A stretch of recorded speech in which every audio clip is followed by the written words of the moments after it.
الإسلام ديني ومحمدا رسول الله ويقيني.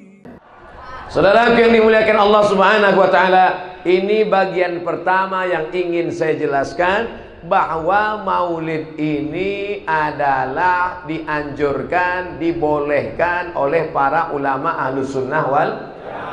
Jadi jangan dalam hati kita, kenapa Bapak pergi maulid? Saya sebenarnya dalam hati saya berontak ingin datang maulid ini sebenarnya Ustaz. Saya sebenarnya ragu tentang maulid ini. Terus kenapa datang? Daripada nanti jenazah saya nggak dimandikan. Jadi dia punya kepribadian ganda. Makanya harus yakin bahwa maulid yang kita laksanakan ini adalah benar. Kalau tidak kita goyang-goyang, ragu-ragu. Ada pula orang mengatakan maulid ini bid'ah. Kalau maulid itu bid'ah, berarti yang datang itu masuk neraka. Yang ngundang masuk neraka. Yang paling panas nerakanya yang ceramah. Karena dia membawa kepada bid'ah. Na'udzubillah. Kullu bid'atin dhalalah wa kullu dhalalatin finnar, neraka jahanam tempatnya. Oleh sebab itu maka pahami ini dengan baik. Maulid adalah sarana untuk mengenalkan Nabi Muhammad sallallahu alaihi wasallam. Idza kana hadza kafiran jaa dhammuhu tabbat yadahu fil jahim mukhlida ata annahu fi kulli yawmil itsnain abada yukhaffaf anhu al-'adzabu masruran bi ahmada. Fakaifa billadzi tula umrihi bi ahmada masruran wa mata muwahhida. Kalau di tempat lain saya ceramah, saya baca dulu, saya terjemahkan, baru jamaahnya mengangguk. Di sini belum saya terjemahkan udah ngangguk. Hebatnya luar biasa. Idza kana hadza kafiran jaa dhammuhu. Kalau si kafir Abu Lahab yang sudah jelas dicela Allah Ta'ala, tabbat yadahu fil jahimi mukhlida, kekal selama-lamanya dia dalam api neraka. Ata annahu fi kulli yaumil itsnaini abada. Menurut riwayat dia diringankan azabnya setiap hari Senin. Yakhaffaf anhul azabu masruran bi ahmada. Diringankan azabnya karena senang menyambut kelahiran Nabi Muhammad sallallahu alaihi wasallam.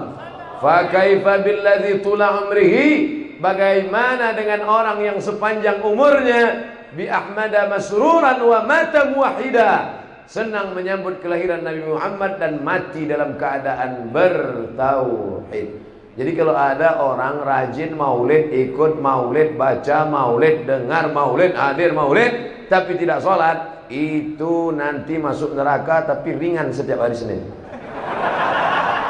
Mau apa enggak? Banyak juga yang mau.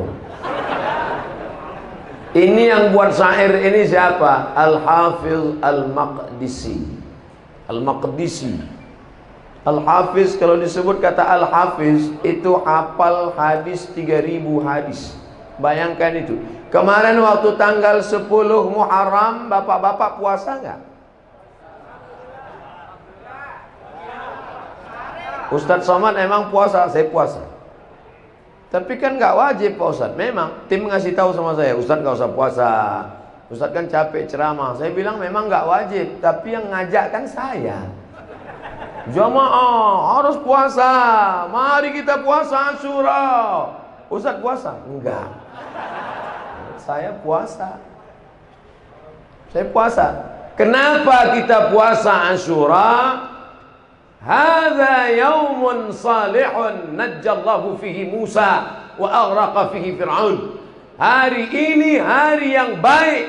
Hari ini Allah menyelamatkan Musa dan menenggelamkan Fir'aun.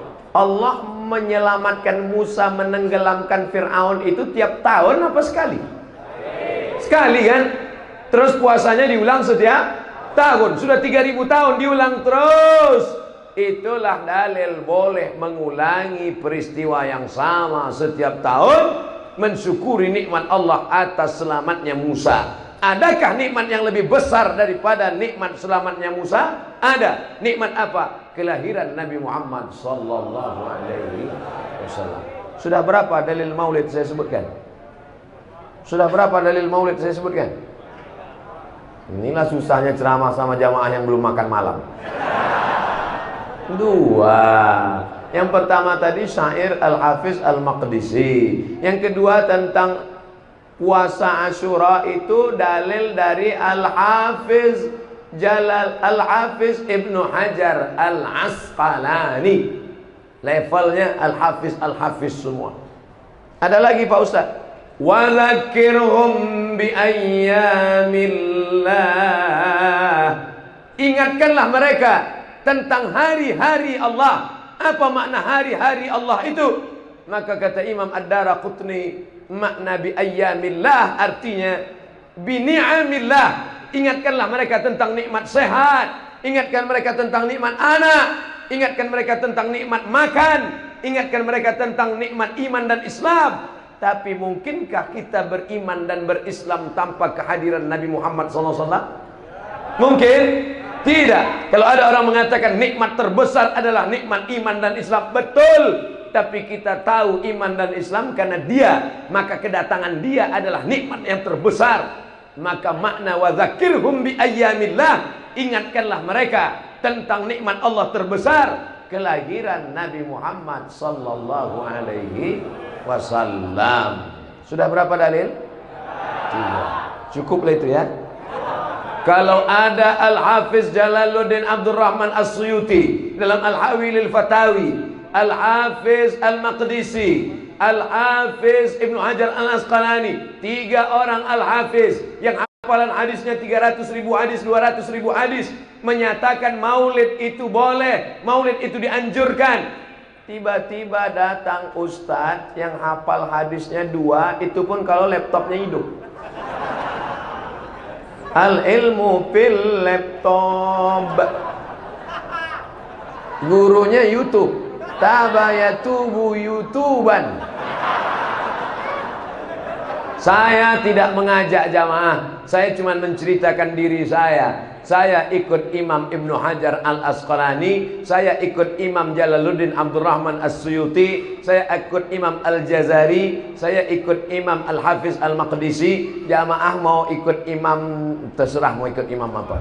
Yang penting saya tidak ngatain orang, yang penting saya hanya menjelaskan saja. Terserah jamaah mau ikut apa tidak. Yang penting saya bicara 60 menit sesuai yang tertulis di botol.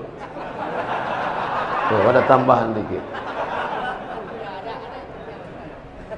Paling sulit mengumpulkan orang, betul. Paling susah mengumpulkan orang. Kalau nggak percaya, tanya sama caleg-caleg. Ada yang bawa sembako, ada yang ngasih beras, ada yang ngasih kaos, ada yang ngasih duit untuk ngumpulin orang. Tapi maulid nggak perlu, cukup kasih tahu aja, jamaah besok ada maulid, maka orang ramai berdatangan. Maka maulid adalah salah satu sarana untuk mengumpulkan umat Muhammad sallallahu alaihi. Kalau umat Muhammad sudah berkumpul, isilah dengan tausiah. Maka maulid itu boleh bersyarat. Apa syaratnya? 5. Yang pertama, ada pembacaan Al-Quran. Udah baca Quran? Makanya saya heran tadi, begitu sampai langsung disuruh duduk. Saya tanya, loh ini acara apa namanya? Biasa kan kata sambutannya sampai 7.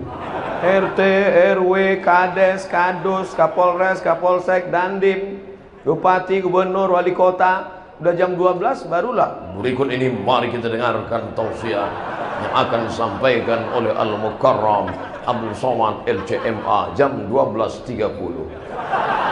Langsunglah naik Ustaz Somad. Bismika Allahumma. Tapi malam ini luar biasa. Tiba-tiba naik langsung tausiah. Langsung dikasih kursi. Orang capek-capek nyari kursi. Saya ada kursi nggak mau diduduki. Nggak sopan. Ada tuan syekh, masyayikh kita, ada habib kita. Masa saya duduk di atas? Nah, jadi kalau saudara-saudaraku di belakang berdiri, sama posisi kita. Kalian berdiri, saya berdiri. Dan kita sama-sama lambat datang. Masya Allah, tabarakallah. Mudah-mudahan pertemuan kita di acara maulid ini, bertemu pula kita kepada sahibul maulid Nabi Muhammad SAW. Di mana itu suara ramai sekali? Di bawah? Di luar? Mereka itu di luar pakai tenda, pakai layar. Mana kamera yang pakai layar? Ini. Hai jamaah semua, apa kabar kalian di sana? Jangan kalian sangka kami di dalam ini enak adem ayam panas tahu.